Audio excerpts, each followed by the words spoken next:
वनवास के समय की बात है। श्री राम, माता सीता और लक्ष्मण गहन अरण्य में विचरण कर रहे थे।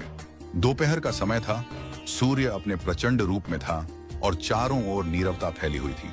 लंबा चलने के कारण माता सीता को प्यास लग गई।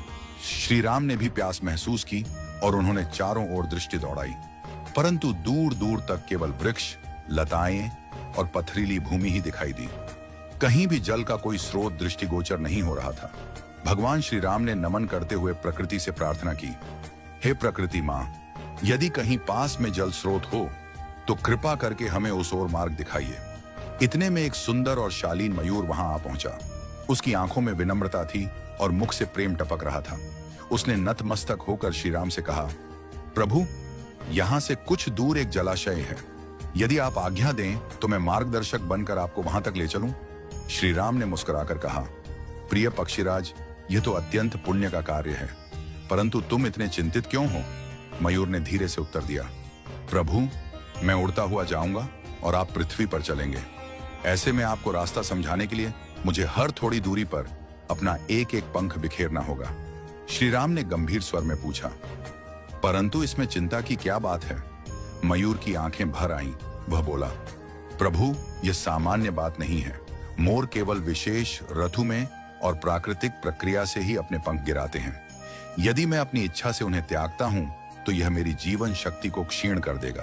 अंततः मेरी मृत्यु निश्चित होगी। यह सुनकर श्री राम की आंखें नम हो गईं।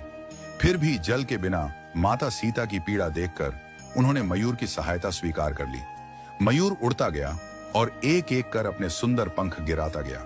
श्री राम, लक्ष्मण और सीता उन्हीं पंखों के सहारे मार्ग तय करते हुए आगे बढ़ते रहे। जब वे जलाशय तक पहुंचे तब मयूर थककर भूमि पर गिर पड़ा। उसकी श्वासें मंद पड़ने लगी थी। जीवन का अंतिम क्षण आ पहुंचा था। उसने भगवान श्री राम की ओर देखकर कहा, प्रभु, आप वही हैं जो संसार की तृष्णा मिटाते हैं।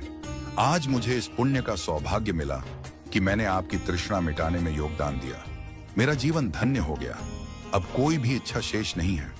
श्री राम उसके समीप आए, उसके मस्तक पर करुणा से हाथ रखा और बोले, प्रिय मयूर, तुमने जो त्याग किया है वह केवल जल नहीं बल्कि प्रेम और समर्पण की गाथा है।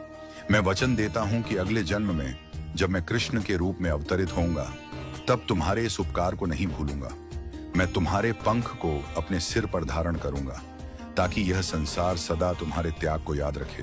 कहते हैं कि जब भगवान विष्णु ने द्वापर युग में श्री कृष्ण रूप में अवतार लिया तब उन्होंने मस्तक पर सदैव मोरपंख धारण किया। वह पंख कोई साधारण आभूषण नहीं था, वह एक आनंद की पूर्ति थी, एक पक्षी के समर्पण, प्रेम और सेवा का सम्मान।